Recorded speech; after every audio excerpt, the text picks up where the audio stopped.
Hello friends, welcome to my channel RDS chemistry. आज हम लोग पढ़ेंगे नाइट्रेशन ऑन एनिलीन। ठीक, तो हम 1 मिनट में आपको बेसिक कॉन्सेप्ट बता रहे हैं नाइट्रेशन का। नाइट्रेशन होता क्या है? नाइट्रेशन क्या है? इलेक्ट्रोफिलिक एरोमेटिक सब्स्टिट्यूशन रिएक्शन का एग्जाम्पल है। आप देखिए, बेंजीन के केस में देखते हैं। पहले अभी एनिलीन पे आएंगे, पहले बेंजीन का देख लीजिए। ये बेंजीन है, एरोमेटिक कंपाउंड है। और आप ये जानते हैं कि नाइट्रेशन के लिए क्या लेते हैं? कंसंट्रेटेड HNO3 और H2SO4। ये क्या है? एसिड और बेस की रिएक्शन होती है इसमें, H2SO4 और नाइट्रिक एसिड में। और क्या बनता है? इलेक्ट्रोफाइल कौन सा जनरेट होता है? NO2+। ये इलेक्ट्रोफाइल जनरेट होता है। अब यहाँ पे सब्स्टिट्यूशन रिएक्शन होती है, तो क्या बनता है? नाइट्रोबेंजीन। ये सिंपल सी इलेक्ट्रोफिलिक एरोमेटिक सब्स्टिट्यूशन रिएक्शन है। अब आप ये जानते हैं कि जब बेंजीन रिंग पे कोई सब्स्टिट्यूएंट लगा होता है, ठीक, तो जो इनकमिंग इलेक्ट्रोफाइल होती है उसका ओरिएंटेशन चेंज हो जाता है ड्यू टू दैट। तो अगर इस पे इलेक्ट्रॉन विड्रॉविंग ग्रुप लगा है और एक पे लगा है इलेक्ट्रॉन डोनेटिंग ग्रुप, तो इलेक्ट्रॉन विड्रॉविंग ग्रुप क्या होते हैं? NO2 हो गया, सल्फोनिल हो गया, एल्डिहाइड हो गया, कीटोन हो गया, एसिड हो गया। तो वो क्या करते हैं? बेंजीन रिंग को डीएक्टिवेट करते हैं, यानी कि उसकी इलेक्ट्रॉन डेंसिटी कम करते हैं। तो इनकमिंग ग्रुप जो होता है वो मेटा पोजीशन पे जाता है। तो इलेक्ट्रोफाइल इस केस में कहां जाएगा? मेटा पोजीशन पे। अगर इलेक्ट्रॉन डोनेटिंग ग्रुप लगा है बेंजीन रिंग पे, तो वो क्या करता है? इलेक्ट्रॉन डोनेट करता है, तो बेंजीन रिंग की इलेक्ट्रॉन डेंसिटी बढ़ती है, यानी कि न्यूक्लियोफिलिसिटी इंक्रीज होती है। तो जो वो एक्टिवेट करता है टुवर्ड्स इलेक्ट्रोफिलिक सब्स्टिट्यूशन रिएक्शन। तो उस केस में जो इलेक्ट्रोफाइल होता है वो या तो आर्थो पोजीशन पे जाता है या पैरा पे जाता है, और कभी कभी आर्थो पैरा दोनों पे जाता है। तो ये बात हो गई सिंपल इलेक्ट्रोफिलिक सब्स्टिट्यूशन रिएक्शन की। इलेक्ट्रॉन डोनेटिंग ग्रुप कौन कौन से होते हैं? NH2 है, OH है, मिथॉक्सी है, और कोई भी एल्किल ग्रुप CH3 C2H5, ये सब क्या है? इलेक्ट्रॉन डोनेटिंग ग्रुप है। ये क्या हो गया? इलेक्ट्रॉन विड्रॉविंग ग्रुप कौन कौन से होते हैं? COOH है, एल्डिहाइड है, ये सब हो गया। ओके, अब हम बात आते हैं एनिलीन पे। ओके, तो जैसा कि हम लोग जानते हैं कि जो NH2 ग्रुप है इस पे क्या होता है? लोन पेयर, और ये इलेक्ट्रॉन डोनेटिंग ग्रुप है। तो इलेक्ट्रोफिलिक सब्स्टिट्यूशन कहाँ जाएगी? ऑर्थो और पैरा पे। नाइट्रेशन कहाँ होना चाहिए? आर्थो और पैरा पे।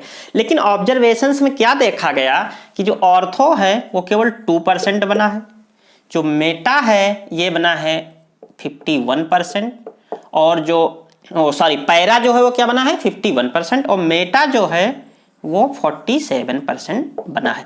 अब यहां पे एक्सेप्शन क्या हुआ कि मेटा बन रहा है, वो भी 47% में। ऐसा क्यों है? उसका रीजन देखिए आप। एनिलीन, और आप ये जान रहे हैं कि एसिडिक कंडीशन में नाइट्रेशन होता है, H+ एसिडिक कंडीशन। ठीक, लोन पेयर क्या हुआ? प्रोटोनेशन हो गया। यहां पे एनिलीन का क्या बना? Anilinium ion NH3+। अब आपको मैं बता दूं कि जो NH3+ है वो बहुत ही स्ट्रॉन्ग डीएक्टिवेटिंग यानी कि इलेक्ट्रॉन विड्रॉविंग ग्रुप होता है।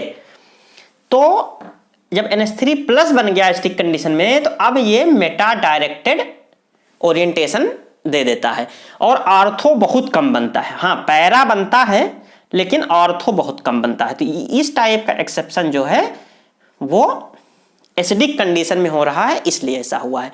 ठीक, अब ऑर्गेनिक केमिस्ट्री में क्या होता है कि हमको सिलेक्टिविटी चाहिए होती है, कि हमको मिक्सचर ऑफ प्रोडक्ट बनता है किसी रिएक्शन में, तो वो रिएक्शन यूजफुल नहीं होती है, तो हमको सिलेक्टिविटी लाना है। तो सिलेक्टिविटी के लिए हम क्या करेंगे, चलिए देखते हैं। ओके, तो सेलेक्टिविटी के लिए क्या है? हम एनिलीन का पहले एसिटाइलेशन कराते हैं। ये क्या है? एसिटिक एनहाइड्राइड एस्टाइलेटिंग एजेंट है।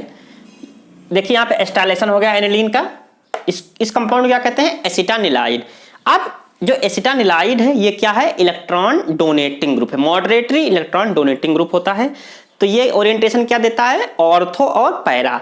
अब जब नाइट्रोजन हुआ तो पैरा बना। अच्छा, आर्थो यहाँ पे क्यों नहीं बना, ड्यू टू स्टेरिक हिंदेंस, क्योंकि ये जो ग्रुप है वो बल्की ग्रुप है, due to its bulkiness ortho product नहीं बनता है और सिर्फ पैरा बनता है। ठीक, अब नेक्स्ट स्टेप पे एस्टिक या एल्कलाइन हाइड्रोलिसिस करा दिया और आपका NH2 फिर से बन गया। और क्या देखिए, सिलेक्टिवली एक्सक्लूसिवली क्या बना, पैरा आइसोमर।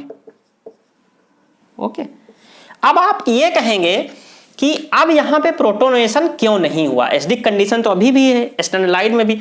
आपको मैं बता दूं कि क्या होता है, ये आपका क्या है, एमाइड ग्रुप। एमाइड ग्रुप में क्या है, जो लोन पेयर है वो रेजोनेंस स्टेबलाइज्ड होता है, सॉरी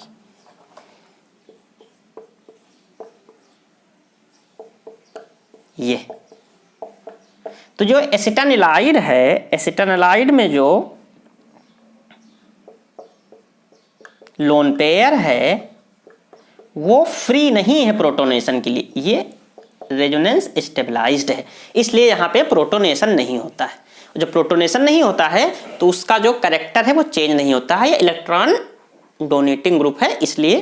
तो ये आप समझ लीजिए नाइट्रेशन ऑफ एनिलीन, ये थोड़ा एक्सेप्शनल केस है इसलिए मैंने। तो चलिए हम देखते हैं किस टाइप की प्रॉब्लम इस पे आ सकती है। आप इस स्क्रीन को पॉज करके आंसर खुद करिए। तो क्या है, what is the major product of the following reaction. यहाँ पे देखिए नाइट्रेटिंग रिएजेंट है, यहाँ पे नाइट्रेशन हो रहा है एनिलीन का। तो हमने बताया कि नाइट्रेशन में क्या बनता है, मेटा बनता है और पैरा बनता है। ऑर्थो केवल 2% बनता है, कितना बनता है, 2%। तो मेजर प्रोडक्ट की अगर बात होगी तो ये पैरा है 51% और मेटा है 47%। तो ऑप्शन क्या होगा, बी एंड सी। ओके, तो ये थोड़ा एक्सेप्शनल केस था इसलिए हमने इसको अच्छे से समझा। आप लोग इसको पढ़िए और इसको समझिए। Okay, thank you for watching.